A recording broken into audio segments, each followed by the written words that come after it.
All right. So this time I'm going to be talking to you about musculoskeletal pains. This is pains in the muscles and the skeletal system.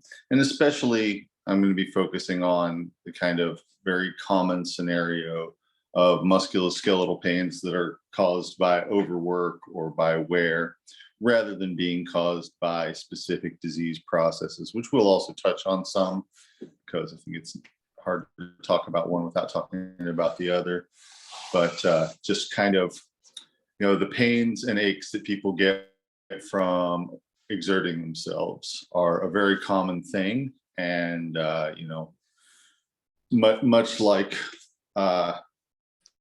much like what I said about headaches is usually not a disease process, is usually just part of the cost of doing business in a human body, probably any other kind of body, most other kinds. But, muscles ache after they've been exerted to a certain degree, and joints ache sometimes. And sometimes these pains can become more severe and can become more like repetitive use injuries or things like that. And so it's important to be able to differentiate those scenarios and to be able to respond to them accordingly. So, probably everybody here has had the experience of doing a day of physical labor and then feeling pain and soreness later that night or the next day, and sometimes even for a few days to come. And this is a couple of things that are going on there. One of them is stiffness, which is from the muscles being in a contracted state and kind of staying more contracted than what they had been before. And the other is inflammation. And the inflammation is a result of a few different things. One of them is small tears happening in the tissue of the muscles. Another one is the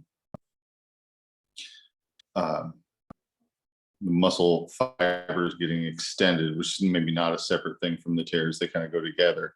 But micro tears, overextension of the muscle fibers. Sometimes there might be burning that is caused by acidity, chemical changes that happen when people are working out and not getting enough oxygen, not getting enough breath, not breathing regularly enough to supply enough oxygen to keep the right kind of chemical environment happening inside the muscles. And people used to think that this was, or people used to, it used to be very common for people to sort of wrap the whole experience of burning muscles up into this idea that rather than just having carbon dioxide being produced, that you were getting lactic acid being produced in the course of glucose being metabolized into energy in the muscles. And so people would sometimes talk about this as being a lactic acid burn or lactic acidosis or something like that. And while that does happen to some extent, it is not really most of what's going on. It's not really the main thing that's happening there. But it is also something that does happen. People are not breathing as much as they need to be in the course of working out, but it does cause some minor changes in pH, which might contribute to the muscle soreness that people feel. And of course, while this is happening, like I said, there's muscle fibers tearing, there's other things going on like that, that cause cells and tissues to be destroyed. And then there's an immune response to that. The broken down tissues, broken cells, torn muscle fibers get sort of redigested by the body. And in the course of that happening, there's inflammation. And so there's inflammation happening, which causes the body to reabsorb some tissue and replace it with new tissue. So Does everybody remember the 4 main symptoms of inflammation we talked about way back when we talked about inflammation? Heat, redness or lividity, pain, and swelling. With muscles that are sore from being exerted, soreness is going to be the main thing. Pain is going to be the main thing that people feel. And this is often going to be pain in the form of a dull soreness that is much worse if pressure is put on the muscle. So, if you are a little bit sore and then someone pats you on the back, it'll feel more painful than being patted on the back normally would feel, and more painful than it feels when you're not being touched. So that's all very common and normal to experience with that type of muscle pain. That's just sort of from the soreness from being overexerted. Now, sometimes if there is an injury to the muscle that happens in the course of working out, and this is not always the case, but often, if somebody really pulls a muscle, overexerts in a way that causes an immediate pain, and instead of just the slow burn from the muscles being overworked, sometimes that will feel sharper when it happens. Sometimes it won't feel sharper when it happens, but often it will be an area of sharper pain than what's around it, and often it will feel better if you put pressure on it. So sometimes if you do something dramatic to hurt yourself and you put pressure on it, it actually feels less painful. Whereas the muscle soreness that's just from repetitive overwork is usually going to feel more painful when you put pressure on it. So that can be kind of a useful, although not 100% reliable, way to differentiate between those two things. You might suspect that there's been a pulled muscle or some other sort of injury if somebody is having an area of sharper pain that is decreased in intensity when pressure is put on it rather than increased.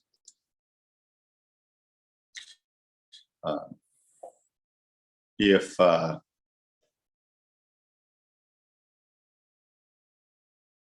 in most people, the muscles will kind of recover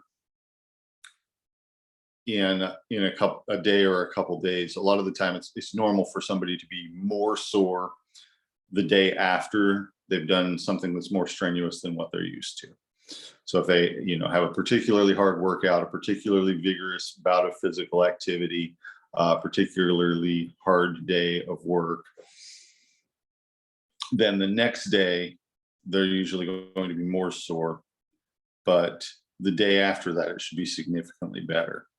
If it's continuing to get worse and worse, that either means that they're just perpetually overexerting themselves, for instance, by doing a job that they're just not really physically up for, or it can be a sign that there is something deeper going on, like fibromyalgia, where there's a prolonged inflammatory response happening in the tissue of the muscles and the connective tissue holding the muscles together.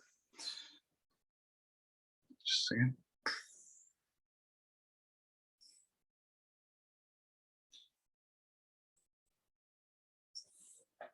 So, most of the time, that kind of soreness is fairly short-lived. Some things that can be helpful there are putting heat on it, like a heating pad, warm towel, something like that. And the moxa treatment that we use is also sometimes helpful for that. If it's not too much trouble, if the pain is enough that you would want to go to the trouble of doing moxa over the area, which is just heating the area again with burning herbs. And then warming anti-inflammatory remedies taken internally are also really helpful. So ginger is probably my number one herb for musculoskeletal pain, just in general, overall. It's very broadly applicable, very well tolerated, doesn't really have a lot of side effects at all, and can be taken in pretty much any quantity you can imagine, and it's pretty effective. It's often, yes, ginger. It's often more effective than some things that people might think of as being stronger pain relieving remedies. So it's warming rather than cooling. So it has a different type of effect than, say, over-the-counter non-steroidal anti-inflammatory things like ibuprofen or something like that. It's actually going to be increasing circulation, opening up the blood vessels, and kind of, by doing so, in a way, sort of warming those areas up, but at the same time, decreasing the pain and inflammation that's happening in them.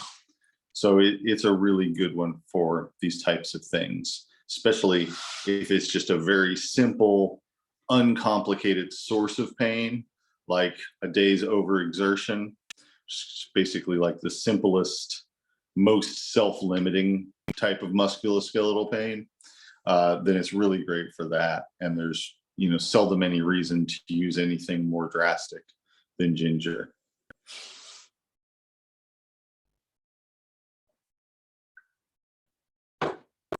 For people who really hate ginger, there's also turmeric, curcuma. It is a very similar plant to ginger. It's not spicy the way that ginger is. It's not as warming, but it has a lot of the same properties, and it tends to be really good for this type of scenario as well. And like ginger, is almost endlessly well tolerated, not something you have to worry much about getting too much of or anything like that. So if I were using a ginger tincture for this issue, what dose would I recommend? A lot of the time, if somebody was in a lot of pain, I would give them a teaspoon of ginger. And if it wasn't significantly improved in an hour, I might give 2 more. You can do ginger tea as well.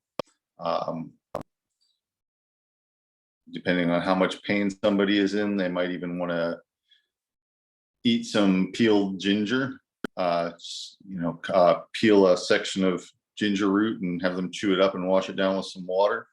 It's kind of a very, it's sort of crude in a way. And it's spicy, which can be unpleasant for some people, but it's also a good way to get a large amount of ginger into someone all at once.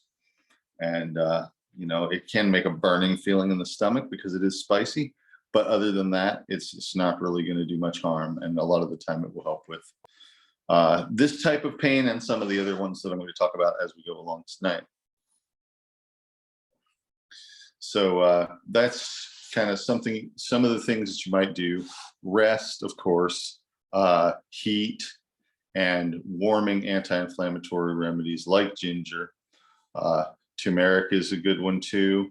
If you didn't have access to those, then there are things like cinnamon has also been used in this way. Spice bush is a native one that's also been used in this way. They're warming herbs that relieve tension and pain.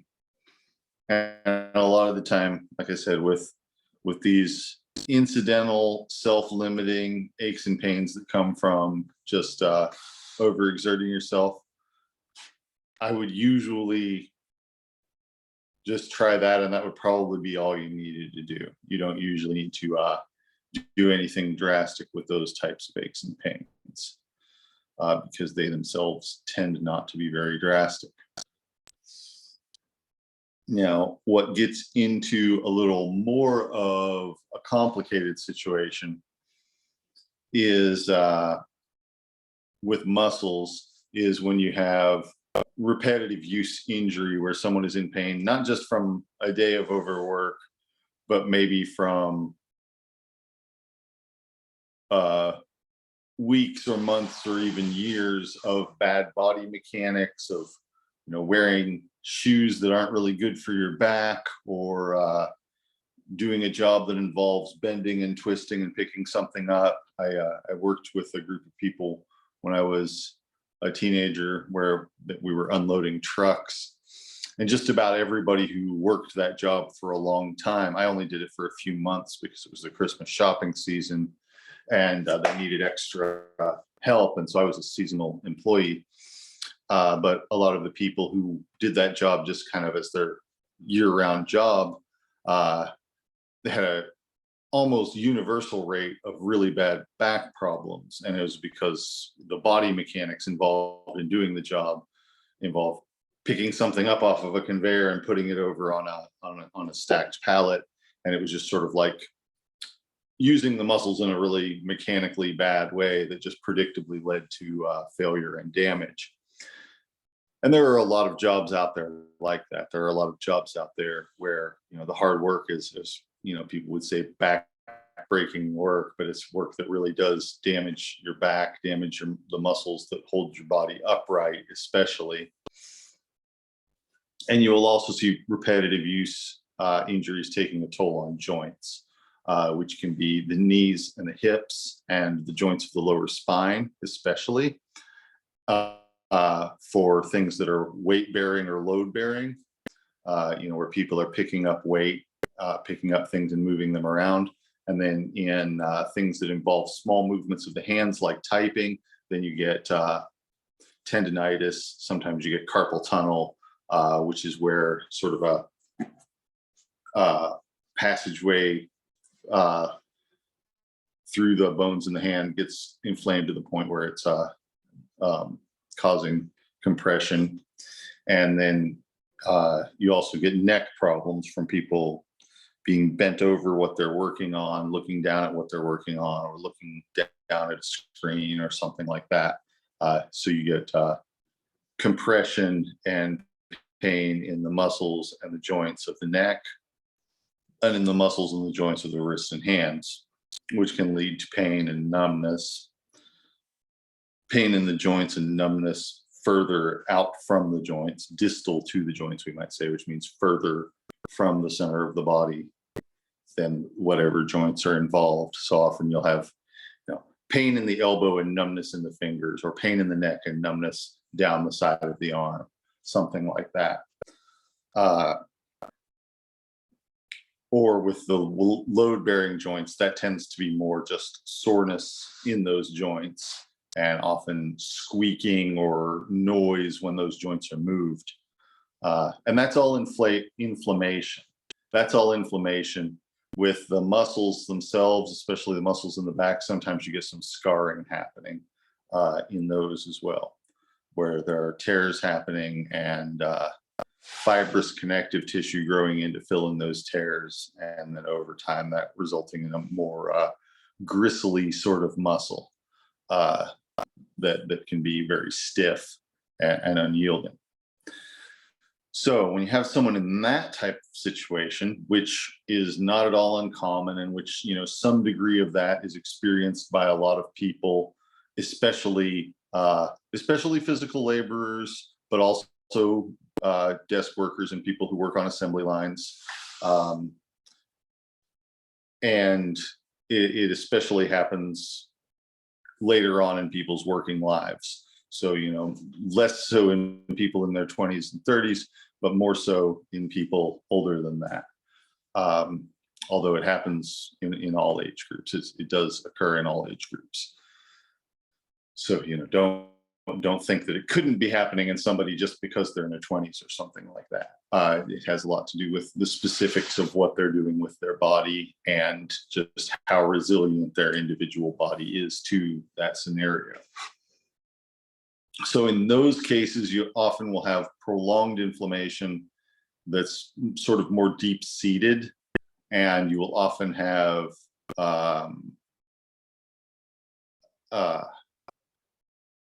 tension that is very resistant to change, tension in the muscles that's very resistant to change, that can be sort of self-perpetuating because the tension causes pain and then the pain causes more tension.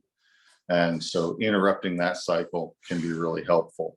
Also with the joints, when they become inflamed, all joints, joints tend to consist of at least two bones and some non-bony tissue in between them. So you'll have, the bones of the upper leg, and then you'll have the knee joint and the bone of the lower leg. And so you've got this non-bony tissue in between them, the joint tissue, the cartilage, and that becomes inflamed. And when that becomes inflamed, it doesn't fit as properly together with the bones, and it gets compressed more when it's in certain positions within its range of movement. So you end up with the inflammation causing the parts not to fit together, and the movement of the inflamed parts causing erosion and damage, especially to that softer tissue in between the bones, and that leading to more inflammation. So both in the case of the tension causing pain and the inflammation causing damage, you have a sort of a vicious self-perpetuating cycle that you need to step in and interrupt if you're able to.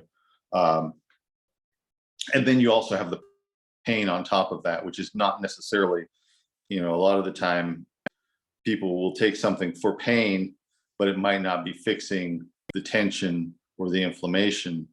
And so relieving the pain is just allowing more damage to happen because the person doesn't feel the damage going on. So it's good to relieve pain, but it is important to, whenever possible, avoid relieving pain in a way that causes more damage or just frees someone up to cause more damage, because the pain is actually there as a protective mechanism in the first place. And we all have times when, the practicalities of life demand that we might, need to just push through and not feel the pain, do something about the pain so that we can go about our day. But when possible, it's good to treat the underlying cause of the pain so that you're not just stuck with a self-perpetuating destructive process. So for that, ginger is still good for that. Ginger is, maybe one of the things that I would use in that scenario. Ginger and turmeric, actually I use them very much in that scenario. I will often, in the case of that type of joint inflammation, combine them with willow or violet or sweet birch, which are some other anti-inflammatories that I like, which are, not the warming type of anti-inflammatories. They're just sort of pain relieving and somewhat anti-inflammatory. In very severe cases, sometimes I will use some other herbs like wild yam that are stronger anti-inflammatories. If I use wild yam as an anti-inflammatory, I usually only use it for a few days at a time. There are some other herbs that we haven't really talked about that I use in that scenario as well. Trillium is one of them, but it's a very ecologically sensitive species or genus. There are several species. It's a very ecologically sensitive plant, and so it's not necessarily something that everyone should be gathering. Garlic and other sulfury herbs, garlic, onions, that whole group of herbs, and also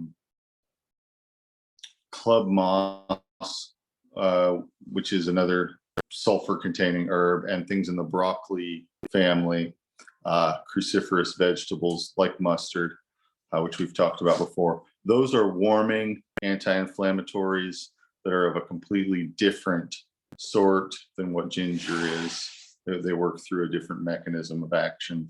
So combining those with the ginger can often be helpful. So you sometimes get these combinations like fire cider, which contains ginger and garlic and sometimes cayenne and other things. And those are all very good, good combinations of warming and anti-inflammatory and also decongestant herbs that have a wide variety of uses. So that's something that could be useful in this type of situation. Often I will also use topical stuff if there's a particular localized place like the knees that is hurting. Then sometimes, rubbing some wintergreen salve or some camphorated salve, tiger balm, that sort of thing on the joints can actually help to bring down the inflammation in them. Just a second.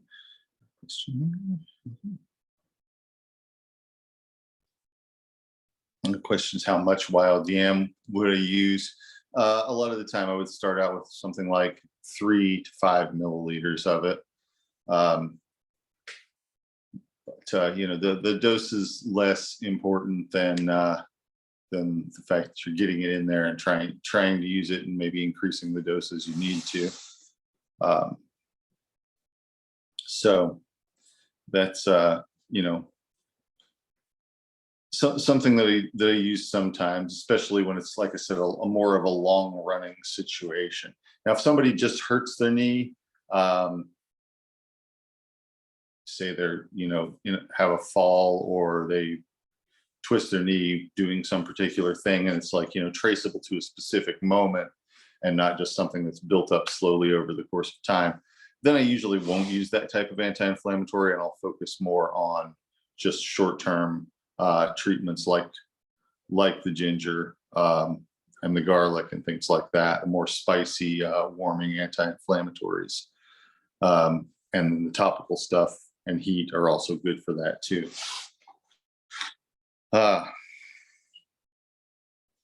In those situations also, rest is really important if it's at all possible. A lot of the time the reason that the injuries are there is because it's not possible, but if somebody can manage to take a couple of days off work, sometimes that really gives the body a chance to start the healing process, even if they might have to go back to it in not very much time. Sometimes just, giving the treatment a day or two to work before stacking more injury on top of what's already there can be really important, because like I said, you're really trying to interrupt a cycle that has become self-perpetuating. So if you can get the inflammation down a little bit before the person starts working again, then it really gives them a chance at maintaining a status quo that's not just more and more damage.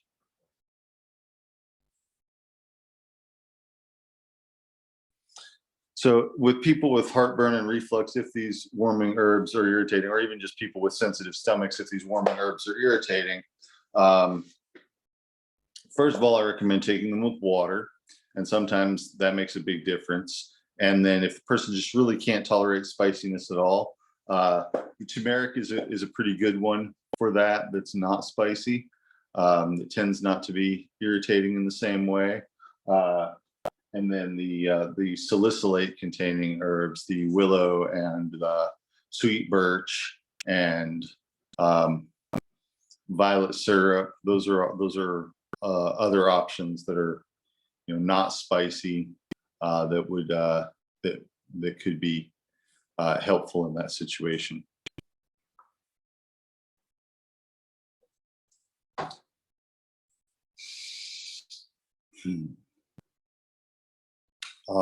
With anybody in this situation, getting adequate fluids is really important. Sometimes demulcent herbs are also helpful. Things like sea moss, or even like oatmeal or slippery elm. Those can be helpful in just kind of helping the body to be hydrated, helping the joints not to be dry, and helping with kind of lubricating the system inside. So that is important. Good quality fats in the diet are also important to this situation.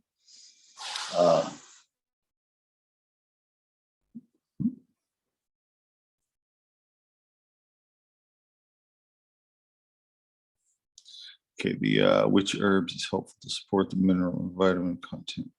Well, I think the mineral and vitamins mostly you want to get from diet, just from the foods that you're eating, and for the most part, I think that just getting a well-rounded diet that has a lot of variety in it is helpful with getting enough micronutrients usually. There's another question of where I ordered sea moss from, and I'm going to type that in because if I say it out loud, it's not going to translate. No. Let's see, sorry.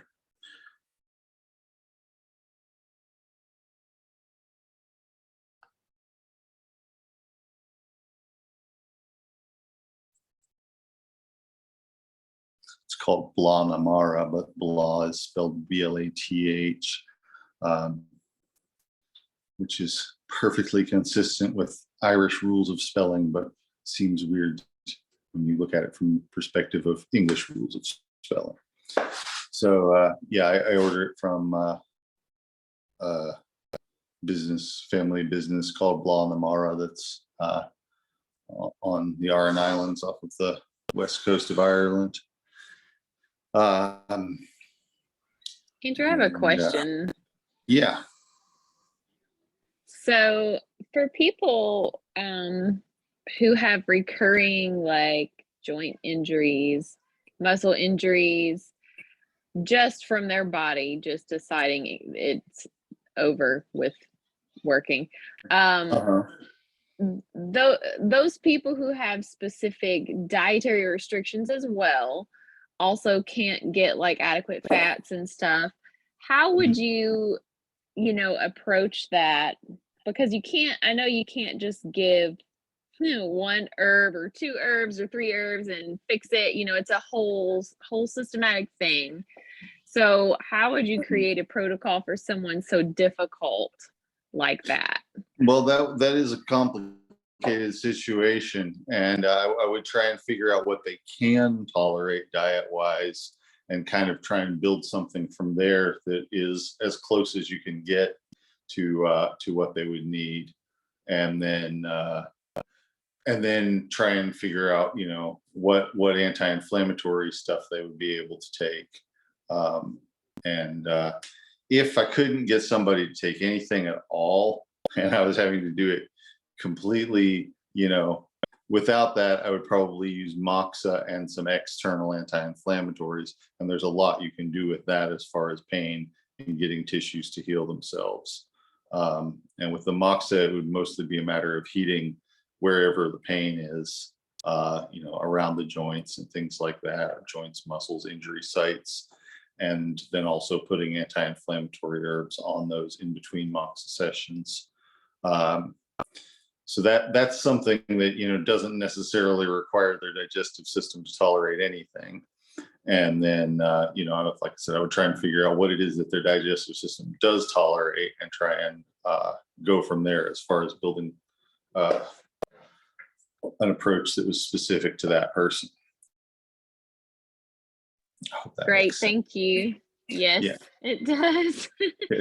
And also the moxa sticks for headaches, that recommendation that you had in the previous class, I tried that on my son who gets chronic headaches. So I'd like to thank you because so far that is the only thing that has provided any headache relief for that child. So I'd like to thank you. Yeah, certainly. It's a really useful and versatile remedy. And I think that when we do the weekend intensive towards the end of this program, that I'm going to have a workshop that's just, just about that, just about using moxa in general, because it's a really useful sort of thing. And I think that more people should know about it. Let's see. So yeah, when somebody has more extensive damage or more kind of ongoing processes of damage, then it's more complicated to deal with. Another category that you're likely to interact with is people who have old injuries that still bother them. this is a very common experience where maybe somebody injured part of their body at some point and it never completely heals and it never goes back to being pain-free again. You see this a lot with breaks of major bones, you see it a lot with damage to cartilage. Somebody tears their meniscus in their knee, maybe it's never quite the same again, or maybe they get it replaced and then that's never quite normal again. So a lot of people are walking around with pain and limited range of movement from injuries that they have from a long time ago. And sometimes these things remain stable throughout the rest of a person's life, but sometimes they start to get worse, especially as people's health declines and as their strength tends to decline as they're getting old, as they're getting kind of elderly. People lose muscle mass. And so a lot of the time they will have a situation where maybe they injured a joint, like their hip joint or their knee joint or something like that, playing sports when they were young, right? And then the muscles around it are able to compensate for it. The muscles around it are able to kind of hold the weight off of that joint, compensate for the damage that's been done there. The damage is still there, but there's muscles around it kind of doing extra work to make up for that damage. And then as people start to get on into their 70s and 60s and 70s and losing muscle mass, then those muscles are less able to do that anymore. And you get sort of a resurgence of that injury. And in some cases, depending on what the injury is, sometimes you get an exacerbation of it where because the muscles are no longer able to keep the weight off of the joint, maybe there's more pressure on it and maybe scar tissue starts growing around it. And then they have more limited range of movement, or maybe they have a surgery scar in their abdomen. And then as their abdominal muscles get weaker, more stress gets put on that scar and the scar tissue starts growing more to sort of hold it together. And then that can even cause blockages in the intestines or, get in the way of what the organs are doing. I mean, if there's an actual blockage in the intestine, that's a surgical situation. But if it's just kind of pushing on things or pulling on things because of adhesions, that's maybe something that you can help with as an herbalist. So that's a very common scenario for people to experience. And it's one that, maybe a lot of people are taken by surprise by, because we have kind of a fairly bad stigma against talking about getting old, which is, it's led up a lot in the recent generations, but it's still sort of a thing where people don't want to feel diminished in their capacity, and they don't want to talk about the fact that they are diminished in their physical or mental capacity. So people just kind of, don't talk about it, and everybody else politely doesn't comment on it. But it's a very common thing to have happen all the same. So these old injuries, when they happen, there's often scar tissue involved, and there's often, loss of muscle mass being the primary driver of the thing reemerging as a problem. Of course, some people have issues that, that start out as a problem and stay a problem and stay pretty stable. For example, a torn meniscus, if that's not repaired surgically, or sometimes even if it is, it ends up being, about the same amount of problem as you go along through life. It usually stays fairly stable. It stays fairly bad. So dealing with these types of things, reducing inflammation is, again, a really important thing. Heat can be really important. I really like cayenne salve or liniment for these types of situations. If people don't tolerate that well, if it burns their skin too much or something, then castor oil can be helpful as well. It's just sort of helping the perfusion of circulation into the area, helping get more circulation into the area. And sometimes that can create relief and even healing of tissue. So that's something that is good to be aware of. Sometimes physical aids like a cane or something like that are actually the best thing to do in that sort of situation. If there's something you can do that's actually going to take pressure or strain off of wherever the old injury is, then that can be helpful. And then wound healing herbs like yarrow, which you can take internally, and oil of St. John's wort, which you can put on externally, are also helpful for old injuries. So that's another thing to be aware of, thing to be cognizant that you might be able to use in that type of a scenario.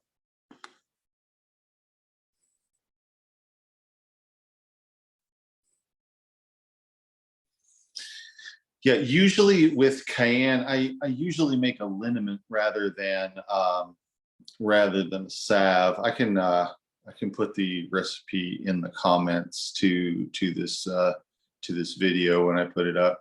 And if I don't remember to, someone please remind me if you notice that it's not there. But I will try to remember to. But I usually use a liniment like without anything to thicken it. And if there's like an injury that's long-standing, sometimes I will actually put cayenne liniment on the skin, wrap that with gauze, and then put cayenne liniment on the gauze as I wrap it around there, and then put something over that to cover it, like a large bandage or some stretchy tape, self-gripping tape, whatever it's called. So sometimes that can be a good thing to do, especially when you first start treating something like that, just to get a lot of warmth and a lot of circulation happening in the area. And so, sometimes with old injuries like that, a lot of the time what you see is not a miraculous healing. It's more of like a mitigation of the problem. But, either one can happen, and either one is better than not. So sometimes with musculoskeletal pain, in addition to these anti-inflammatory things, which is almost everything that I've talked about so far, sometimes it's really helpful to also use muscle relaxing things, herbs that relax the muscles. Hang on just a second.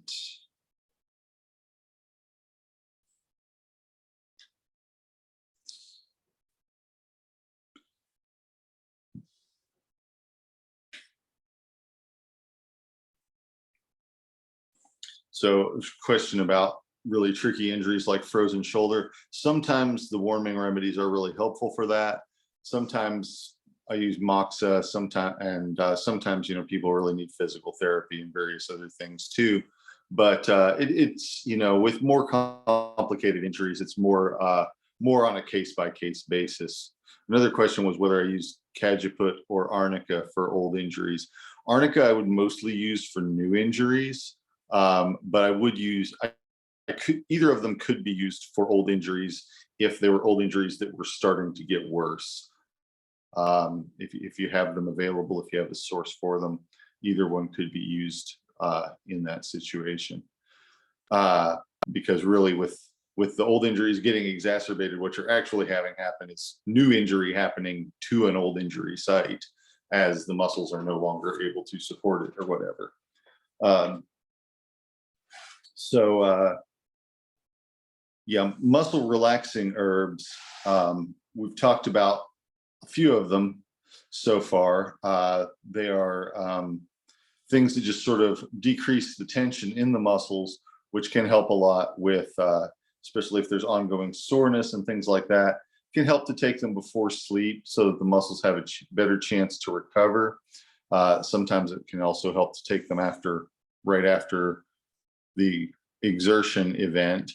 The thing about them is that most of them do cause drowsiness. Most of them do cause people to feel sleepy. So we've talked about skullcap and motherwort in the past, and both of those are good muscle relaxing herbs. Kava is another one that's very popular that it doesn't grow around here, so it's not one of the ones that I use the most. And the product quality can differ depending on where you get it from. It grows in the on islands in the Pacific Ocean, and is very much a widely used remedy and cultural beverage there.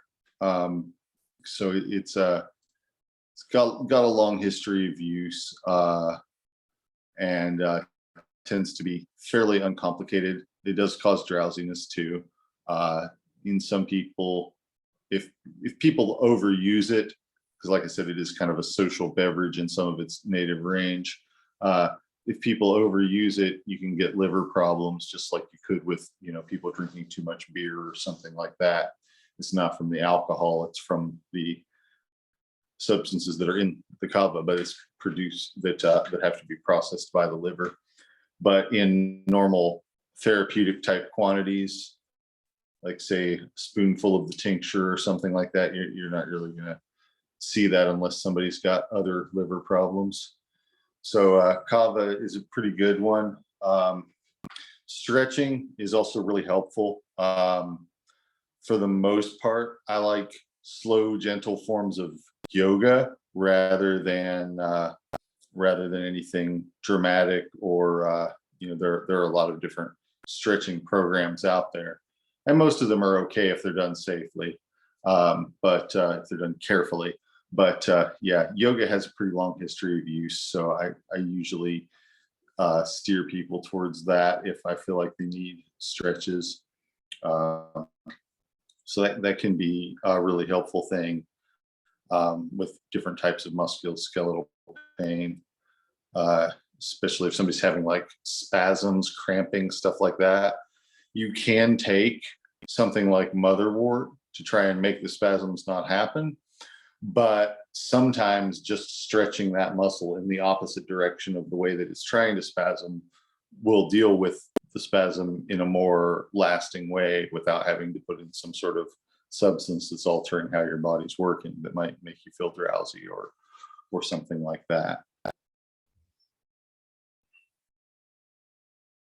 And of course, heat will work to some extent on helping relax muscles as well.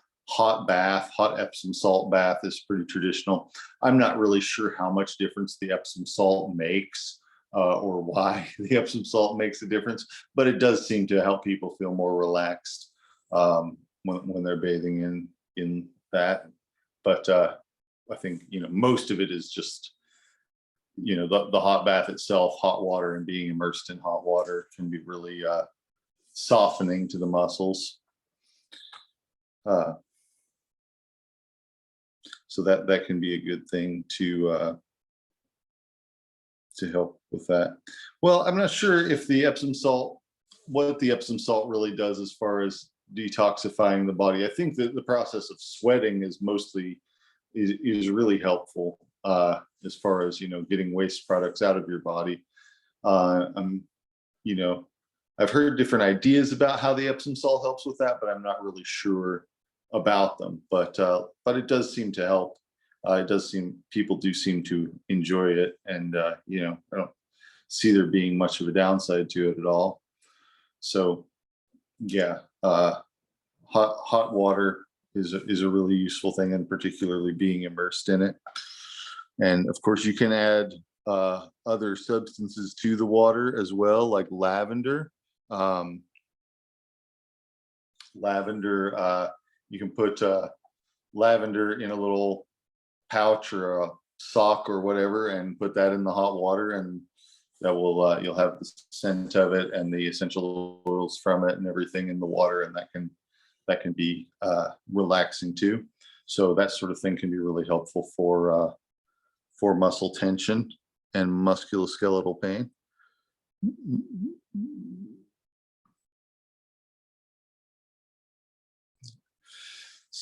So yeah, another herb that one of the two herbs that I wanted to talk about tonight kind of goes directly into that, and that is black cohosh. Black cohosh is a root that grows in the woods in this part of the world, and it's not very widely cultivated. Most of what is in commerce is wild harvested, last I checked. It's been a very popular herb for about 100 years or more. It's been one of a handful of herbs that have been things that people in Eastern Kentucky would go into the woods, harvest, and sell to drug companies and herb companies.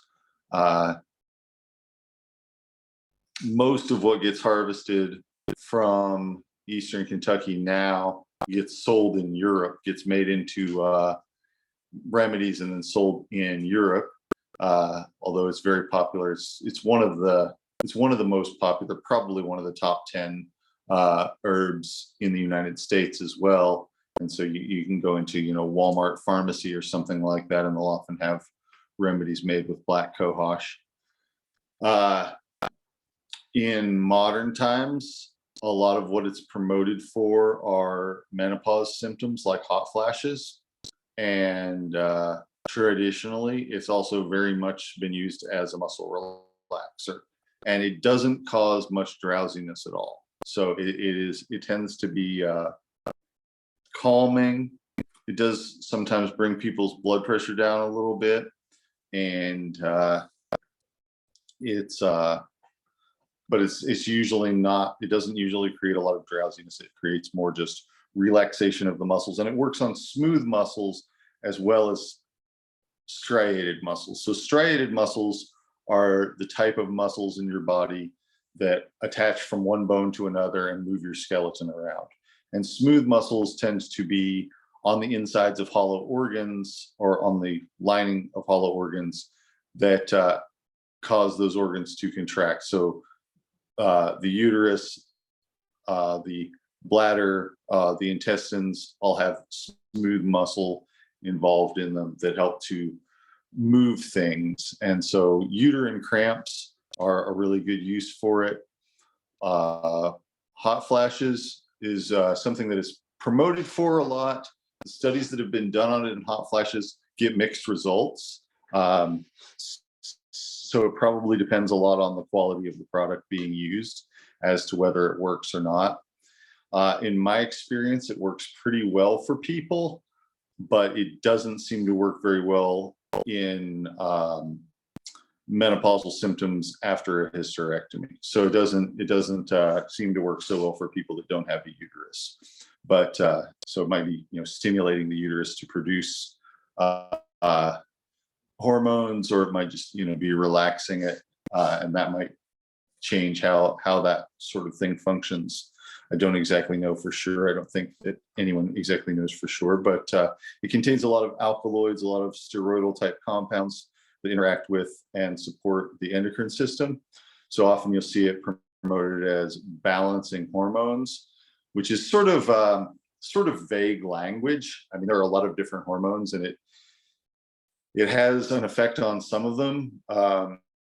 And depending on what the imbalance is, that might result in balancing hormones, or it might not. But it does tend to relieve some symptoms like hot sweats and hot flashes and night sweats and things like that that go along with menopause, and that also some people experience at other times in their life as well. And it's good for cramps. Shouldn't be used during pregnancy because of its action on the uterus. But outside of that, which is that's really what all the marketing around black cohosh in the last 30 years, maybe longer, has focused on. But if you bought black cohosh in the early 1900s, it would almost always be labeled or promoted as being a muscle relaxer. And it is that too.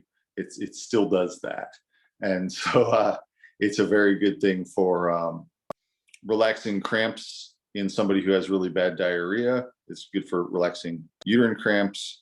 And it's also good for musculoskeletal pain in people that are experiencing that. So it just kind of relaxes muscles throughout the body. And sometimes that relaxation can lead to someone feeling more sleepy, but it's not really directly sedative that I can tell. It's not like the same sort of thing as valerian and motherwort and even chamomile, where it's actually making people more drowsy in a more direct and pronounced sort of way.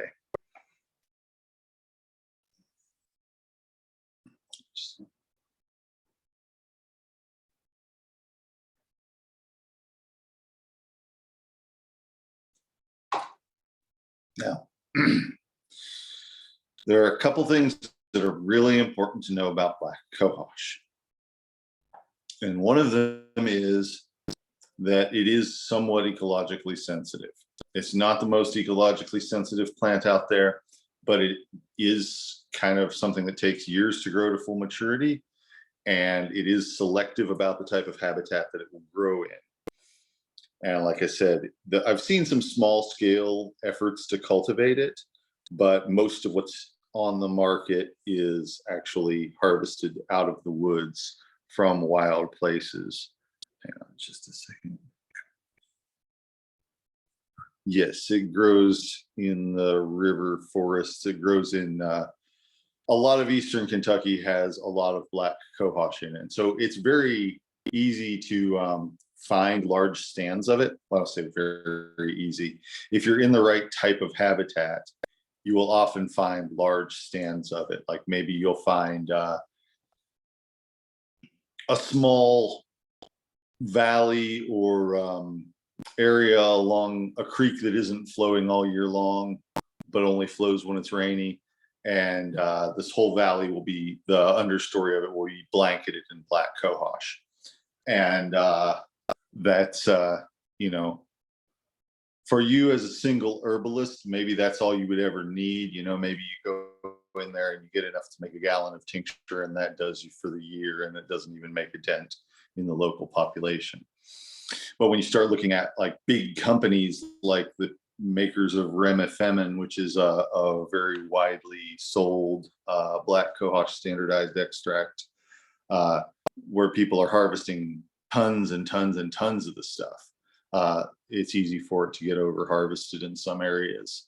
And also beyond over harvesting, if an area gets logged, it's going to be probably decades before black cohosh starts growing in that area again. So, you know, it only grows in the right types of habitat.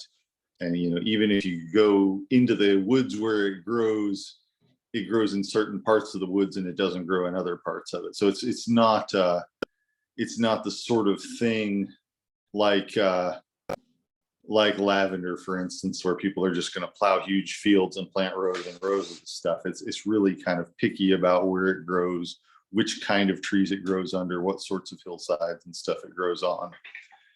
So not super picky, but not really anything goes either. So habitat loss is an issue for it. Over harvesting can be an issue. And the fact that, you know, it takes a while for it to grow, that can be an issue too. It does have berries. So like other plants with berries, these berries do get eaten by birds and replanted throughout the woods by them. So it does have that going for it. So anyway, if you're going to find your own black cohosh, the roots are the part that's used. The underground part of the plant is what's used. And it is, you know, like I said, somewhat ecologically sensitive. So you really need to find a large stand of it before you harvest any of it. And, you know, probably don't take more than one plant out of 20 when you are harvesting it.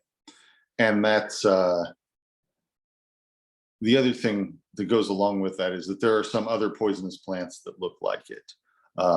Doll's eyes, red baneberry, they look pretty similar to it. They're not it, and they don't have the same medicinal properties. What time of year do you harvest it? You harvest it when the berries are ripe and the leaves are dying.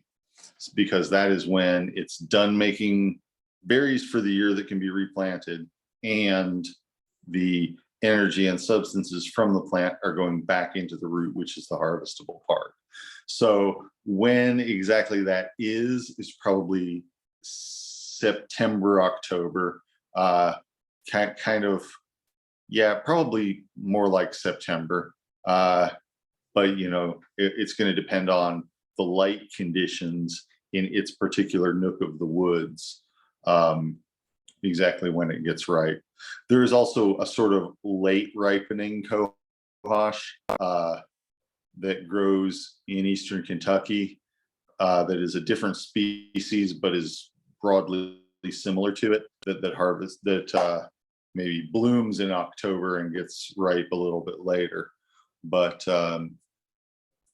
yeah, the real black cohosh, which is a taller, larger plant, and probably the one that you want to harvest, especially if you want to make sure that you're getting the same sorts of results that you'd see in research on black cohosh, is a little bit earlier. So yeah, September or so is usually when it's ready. But you really have to pay attention to the plant and see when it's ready, and that consists of the berries getting ripe and starting to fall off, and the leaves fading and starting to put their juices and essences down into the root again. And so that's the time when you would harvest it. And you know, it's usually got a fairly big root on it, fairly good sized underground part. And so you usually wouldn't have to harvest a whole lot of them if you're just working with, you know, a small circle of people, or even for me, it's not the only thing I use for menopause or something like that. It's not even the main thing I use. So I usually go through about a gallon of it a year, which is not really that many roots. Maybe a dozen roots or so to make a gallon of tincture, and then you know, that does me for a year, sometimes more. So you know, I'm a big fan of not having ecologically sensitive plants be your first line of treatment for most conditions. So there are a lot of other things like red clover, for instance, that I might use for symptoms of menopause. That you know, red clover is not an ecologically sensitive plant. It's a weed, and it's a crop. Really, it was brought over here as a crop, but it grows on its own without people doing anything for it. So it's like a weed in that sense, and you know, is very common and grows from seed to full maturity in part of one season, and then drops its seeds, and then those grow to full maturity before frost comes. So you know, it can go through 2 entire generations in one growing season. So it's very, very not ecologically sensitive compared to cohosh, which grows, you know, only in certain places and takes maybe 3 or so years before it's fully mature.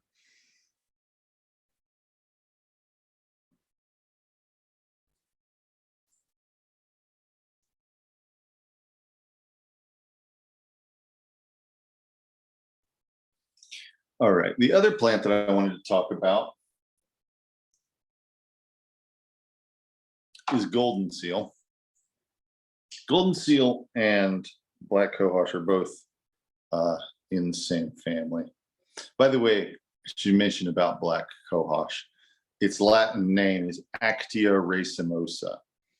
But a lot of the time, you see it referred to, especially if you read herb books that were written up until about the late 90s or so, as Simsifuga racemosa. But its current scientific name is Actia racemosa. So that's something that changed, you know, 20 something years ago, I think, quite a while back, but a lot of the time you still see it referred to by its old name. So the other plant that I wanted to talk about is goldenseal. if you were on the herb walk, not the most recent one, but the one before that, where we were out in the woods, we saw some pretty good stands of golden seal. And not very far from where we were, there's an enormous stand of golden seal growing next to a tree that's been pruned so that it grows in a weird shape. And I kind of wonder if the tree wasn't made to grow in that shape as a way of marking where the golden seal was maybe a long time ago. But golden seal is a very commercially exploited woodland root crop. It grows in the woods. It's clonal, so a lot of the time when you have a stand of golden seal, all the plants in that stand have the same genetics. They're basically clones of each other. So it grows from what we think of as golden seal root a lot of the time is actually golden seal rhizome. It's the underground root-like part of the stem, sometimes called rootstock. And then the true roots descend off of that. But there's a horizontal section of it that is actually an underground part of the stem. And that will grow along underground and then send up another shoot at the other end. And then they'll break apart into two separate plants. And so by doing that, it propagates itself vegetatively without seeds. It also does have seeds, but it can propagate itself in the same spot, in the same area through just growing and separating into separate plants. And it can also be grown by breaking off part of that rootstock and planting it back in the ground if you harvest it. And that may or may not result in it growing back into a new plant. So that is one way of managing a stand. That's one possible thing to do while managing a stand of golden seal. I don't recommend harvesting golden seal unless it's from a place where you're reasonably sure that you're the only one harvesting it. Because if you come in and harvest one plant out of 10, and then 5 other people come and do the same thing, perhaps all unaware of each other, then you have vastly over harvested the stand and it will diminish in size. But that being said, it is possible to manage a stand of golden seal, and people have been doing so for many hundreds of years. And there are even some stands out there that have probably individually been harvested from for that long. It likes to grow in sandy soil, so you'll often find it kind of more along the ridges, but in fully wooded places, not on bare ridges where it's where the trees are short or anything. It grows under hardwoods mostly. It likes poplar trees, so you'll often find it in association with poplar trees. In sandy soil, there are certain soil microbes that it likes to grow alongside of. So it can be kind of fussy as far as where it grows.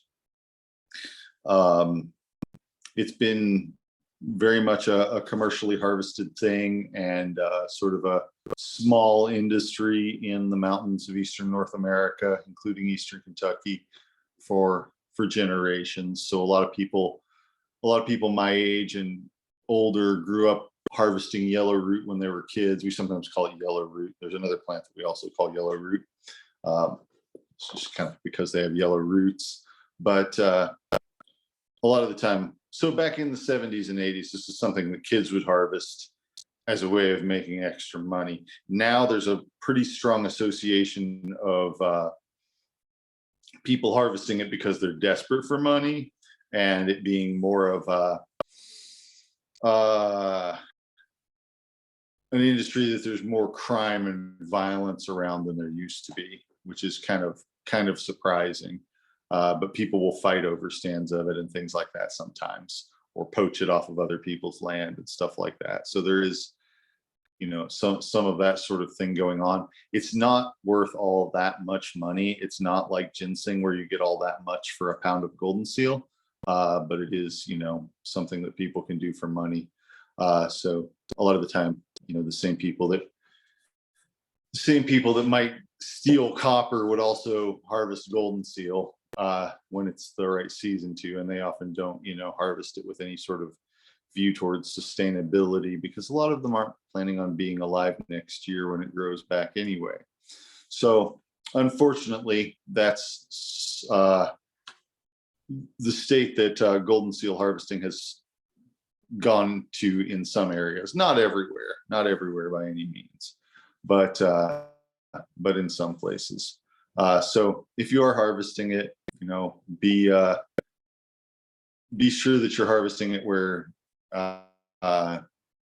nobody else is going to be harvesting it, and that sort of thing, and where people are unlikely to dispute your rights to harvest it or anything like that.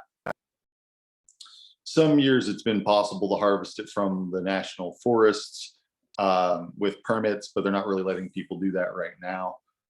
I believe the last couple years they haven't let people do that in Kentucky, although that's kind of subject to change without notice. Anyway, that's a little bit about the history and politics around golden seal. But as far as its medicinal properties go, golden seal contains some alkaloids, some bitter alkaloids that are bright yellow in color, one of which is called berberine. And berberine is found in a number of other plants, including barberry and Oregon grape. Barberry sometimes grows, I haven't really seen it in Kentucky. It's very common in Pennsylvania as an invasive species. It probably grows here too, but I haven't really encountered it. It's something that people planted as an ornamental species that kind of became an invasive species. And then Mahonia, or Oregon grape, which is native to the Pacific Northwest and is a similar plant. It has leaves kind of like a holly leaf, and but they're arranged differently than they are on a holly plant, and it's a small bush most of the time. And all these plants have bright yellow roots. So the berberine is in all of them.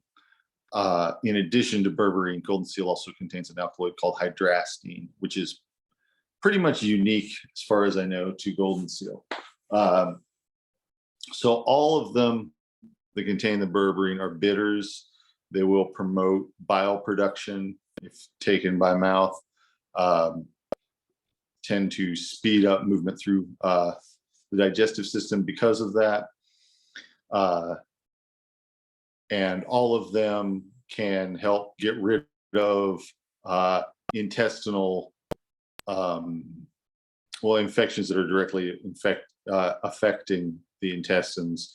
Things like Shigella or Giardia that you might get from drinking bad water that cause diarrhea. So both the astringency of the herb and its antibacterial properties are directly helpful for that. And that goes for all of these yellow ones that I just mentioned: the Mahonia, the berberis, and the hydrastis, the golden seal. So those ones are more common than the golden seal is, and they're much bigger plants. So if you dug up one Mahonia shrub, you would probably get as much root from it as you would get from harvesting golden seal all day. So it's, if all you want is the berberine effect, then it's a much better choice. The times when you would, of course, it doesn't grow around here, so that's maybe an issue for some people, but it is commercially available, and abundant in the areas where it grows, as far as I know, and very capable of being grown and harvested sustainably. I've not spent a lot of time in the Pacific Northwest, but when I was in the Pacific Northwest and I was in the woods, I did see quite a bit of it, for whatever that's worth. But the golden seal only grows here in Eastern North America natively, and it is not widely cultivated either. So most of what's on the market is from here. There are a couple sort of popular myths around golden seal, one of which is that it will mask drugs on a drug test, that it will keep drugs from being detected on a drug test. This legend goes back to the 1970s, and it may have been true back then. because people were using a type of test called paper chromatography when they were testing urine for heroin. They were using a type of test called paper chromatography, where different substances spread out into different bands as they get absorbed into a strip of paper. And supposedly the golden seal kind of created a band that sort of obscured or changed what they would be looking for if they were looking for heroin. Anyway, I don't know if it worked or not. A lot of people said that it did, and nobody uses that test anymore. So if it does work on that test, it's largely irrelevant. It doesn't work on modern drug tests, at least not in that way. It might make someone, it might cause enough urine to be passed through the system that is flushing things out, but I sure wouldn't count on that. Anyway, the test that it allegedly worked for is long since superseded, gone the way of the typewriter. The test that replaced it is obsolete now and has been replaced by something else too. So it was a long time ago if it ever worked. But people still think that it does. And so that's one kind of legend about it. And then another kind of popular misunderstanding that I've run into a lot over the years is that it's sort of like an herbal penicillin, which is not entirely wrong, but it's not entirely right either. And even if it were right, it wouldn't be the best option for a lot of the situations that might make it seem like it was indicated for. And what I mean is that it does have antibacterial properties, especially when it's coming in contact with the bacteria directly. So if you have an infected cut and you put golden seal on it, it will kill the germs in the infected cut. But if you have an infected cut and you take golden seal orally, it won't really kill the germs there that way. It will kill the germs in your digestive system. It's really useful for ulcers. It's been used for a very long time for ulcers. And part of what it is doing is killing bacteria that cause the ulcers, Helicobacter pylori. Part of what it is doing is that it has an astringent effect also. So it's actually helping to not only cleanse, but tighten up the wound that the ulcer is, and helping to seal that wound by causing the tissues around it to contract. So that's something that it is useful for, that is an antibacterial effect, but it's not necessarily going to be a blood-borne antibiotic the way that penicillin or even garlic might.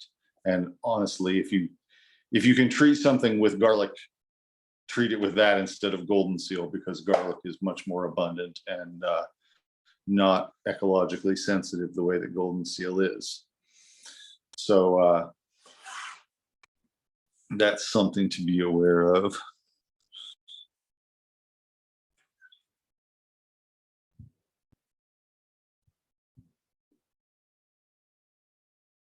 Yeah, so the astringent effect can be good for any sort of bleeding, and so that's something else that it's useful for. And just sort of causes tissue to firm and tighten up, and so it's really good for that. It's also good for when there's mucus. If you get like sinusitis, something like that, it's really helpful for that as well. Somewhat helpful for urinary tract infections, but mostly because it is diuretic and it's causing things to be flushed out. But again, there are a lot of other things that are useful for that are more abundant than golden seal. My one of the things that I use is sumac berries, which they're very pretty. They make a very pretty reddish colored, pinkish colored, I don't know what to call that color, purplish pink tincture that is sour, and they're very abundant here, and you can harvest them all winter long. So I wouldn't usually use golden seal for that, but it is a very useful healing herb. It's good for mouth infections. I've used it a lot in people who have gingivitis. Early on in my practice, I used that and bloodroot quite a bit for people who have mouth ulcers, and they both work pretty well. Something that I say early on in my practice, part of the reason for that is because early on in my practice, I was working with a lot of homeless people. And as a 19-year-old, I was also living on and off the streets myself, and sometimes, interacting a lot with Lexington's unhoused population, many of whom didn't have access to regular health care. So I definitely got to see a lot of things that I don't see as much now at that time. And ulcerative gingivitis was definitely one of those things. And so goldenseal is useful for that, and that's a severe enough or hard enough to treat kind of thing that I think that's the sort of situation where I would reach for that. And especially because it's right in the mouth, 1 milliliter diluted in a little bit of water is usually as much as you want to use. You don't need to use a large quantity because you're putting it directly on the wound, as it were, into the person's mouth where the problematic area is. So yeah, it's useful for that sort of thing. It's useful for non-healing wounds on the skin, especially at the beginning. If somebody has something like a pressure sore or a wound on their foot or elsewhere on their body that might be associated with neuropathy, with not having feeling in that area. Sometimes those get infected badly. So using goldenseal, especially when you're starting to treat it, can really help to just sort of get all the bacteria out, get all the infection out, and then that makes the process of treating the wound easier. So it's a good, powerful herb to know about. It's one that I really recommend using sparingly, and when possible, using a different herb first instead of it, and then using it if that first herb that you're using for whatever the situation is doesn't work. But it's a really good herb to know about. It's not one that I think people need to completely avoid or anything like that. But it is something that people need to respect it and realize that it's a very special thing and not just, a readily available commodity, because there is a limited amount of it in the world at any given time.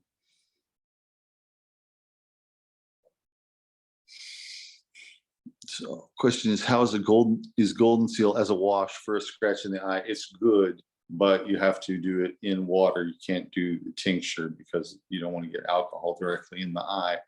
But if you make a decoction of it, if you have the dried root and you use a little bit of boiling water and get it out into that, then you can use that to rinse out the eye, and it's really good for that. Another herb that I use in that same sort of vein is the root bark from Osage orange, which is bright orange instead of bright yellow, but I feel like it has some of the same properties. But yeah, goldenseal eye wash is very much a traditional use of the herb, and it is something that is helpful with for like a scratch in the eye or for conjunctivitis, pink eye type of situation. It's really helpful for that too, both symptomatically and for getting rid of whatever is causing it. So yeah, and if the eye is draining, goopy, something like that, which you see a lot in children, people who get dust in their eyes a lot from whatever they're doing, it can be really helpful for helping that to stop as well. But again, you don't want to, you want to make sure that you're not introducing dirt in the eye so that the root is clean. And you also want to make sure that you're just doing it with pure water instead of alcohol or something like that.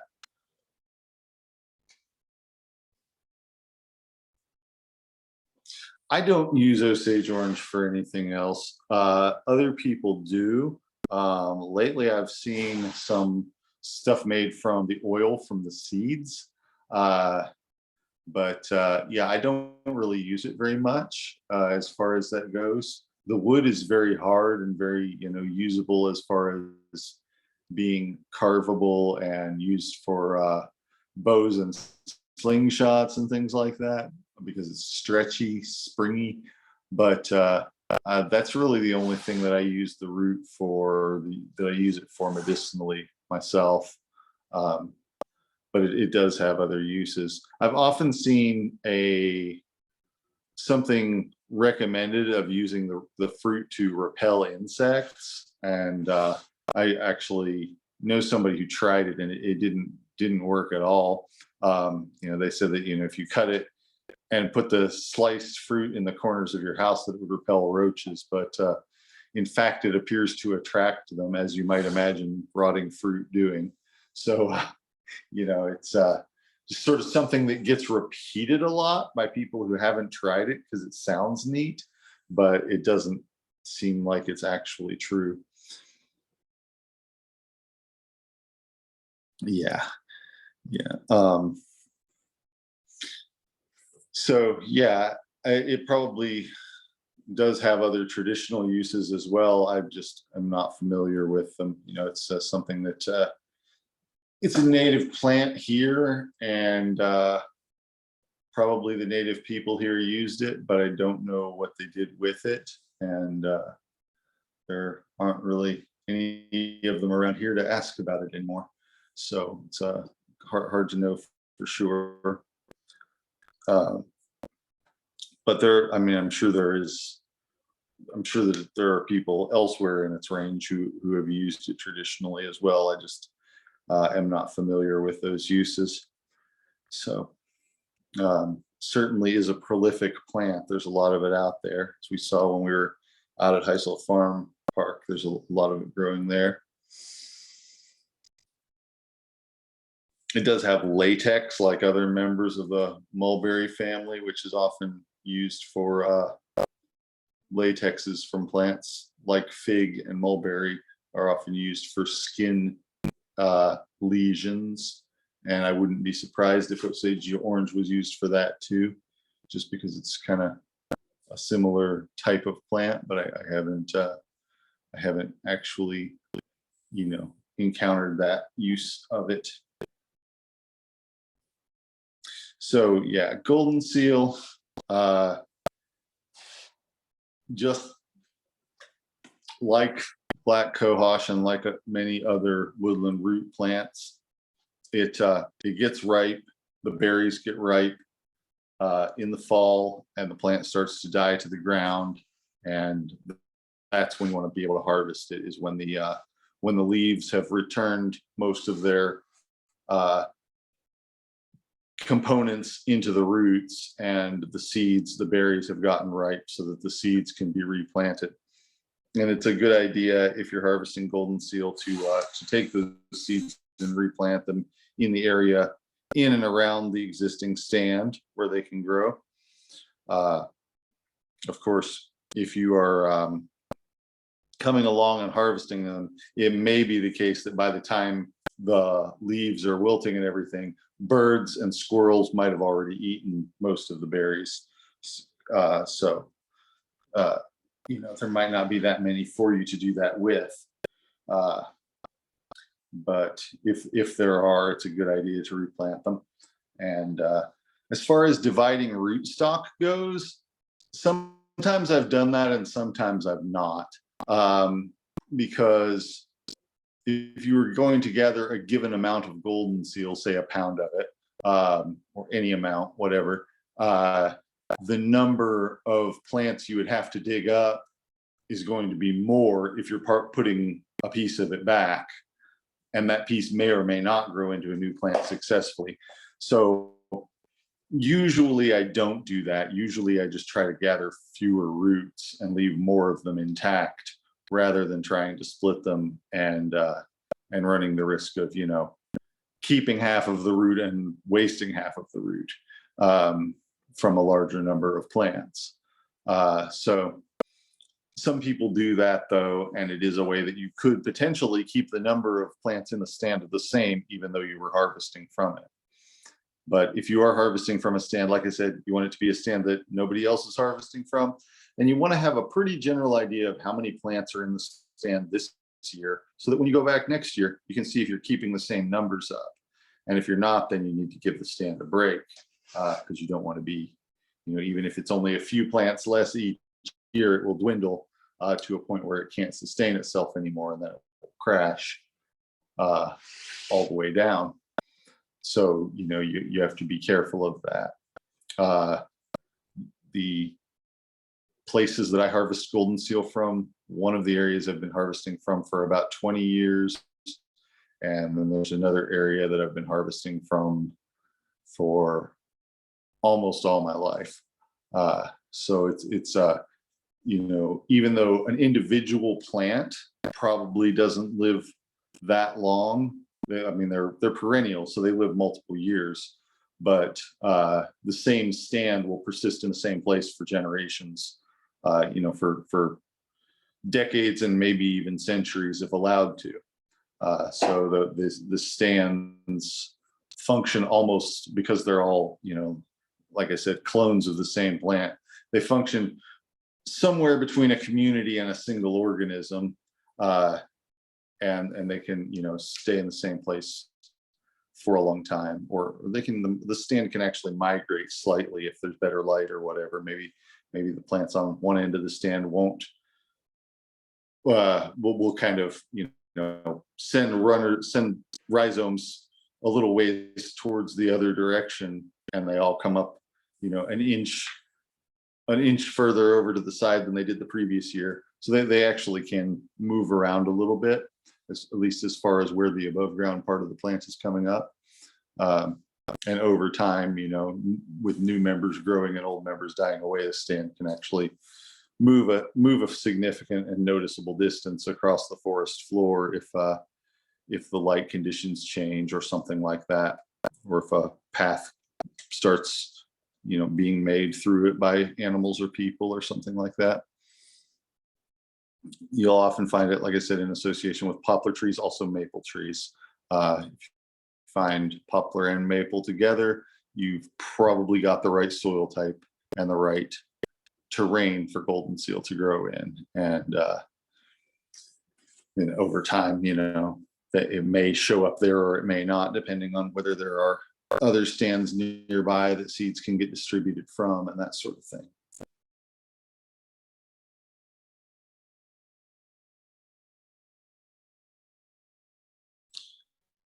All right. Okay, so any questions about cohosh or goldenseal?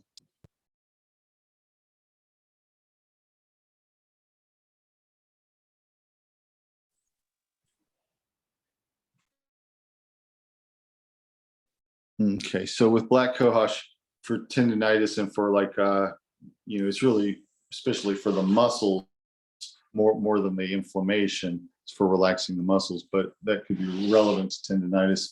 But the good stuff in black cohosh is not water soluble, so I pretty much only use it as a tincture. Traditionally, people have also used it as an oil extract. If you get commercially prepared black cohosh, a lot of the time it's a tablet where they've used alcohol to extract the stuff and then dried off the alcohol and left the powdered part behind, the extracted part behind. The decoction of it isn't a very good choice. It doesn't really get most of the good stuff out very well. So tincture is a good choice, or failing that, warm oil extract is another way that you could go about it. And dosage wise, I'd probably start out with like 2 milliliters and go from there. It kind of would depend a lot on how the person responded to that dose. 5 milliliters is definitely a dose that I use pretty often. I often tend to gravitate towards about 5 milliliters of a lot of things as being a dose that's usually not too much, but very frequently is enough.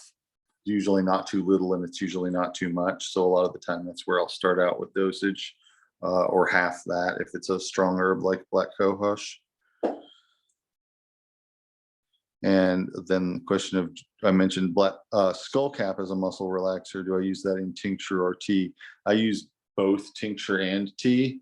Either one works. If I'm using tea, I'll usually use tea made from 3 or 4 grams of the plant and a small cup of water.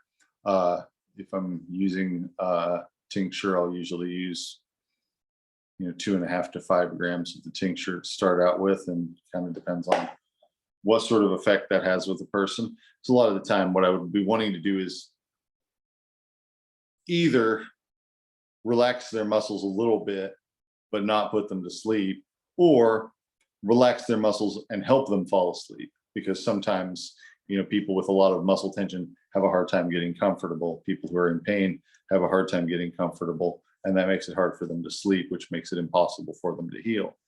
So if I'm wanting to put somebody to sleep, 5 milliliters of the tincture is a really strong dose.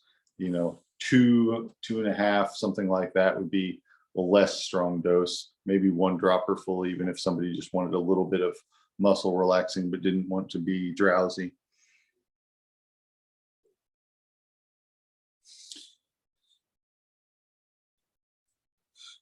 What time frame do you see with black cohosh? As far as, I'm not sure I understand the question. So with black cohosh as a muscle relaxer, you would usually see some results within an hour or so. If you're trying to get hormonal stuff to be like with hot flashes to be better, a lot of the time a few days to a week. Sometimes I also use black cohosh if someone's trying to make their menstrual cycle be more regular, have them take it for 14 days and then stop for 14 days and then start again. And that can take anywhere from 1 to 3 months before that's really doing what I'm trying to do with that, as far as getting things to be regular. Yeah, that's kind of a more complicated use that I would often use with other things, which I'll talk more about in the near future. But yeah, so just kind of depending on what you're trying to get the black cohosh to do. It does have some effects that start right away, and it has some effects that can take a few months to manifest.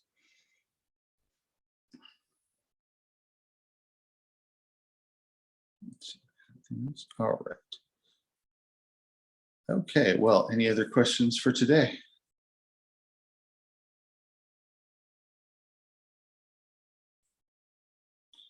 All right, well, thank you all very much. It's been nice to talk to you again, and I will talk to you again in another week. Thanks. Have a good night. Thank you too. Night, everybody. Oh, thank you. Thanks, bye.